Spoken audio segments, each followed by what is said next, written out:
इस लड़के के पास पहुँचे तो देखा वो तो खड़ा मुस्कुरा रहा है।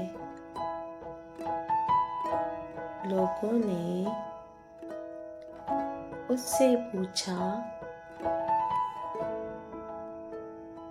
कि तुमने ऐसा क्यों किया?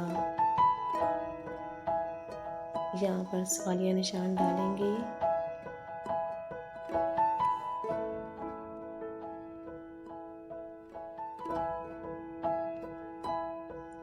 लड़के ने जवाब दिया, मैं तो मजाक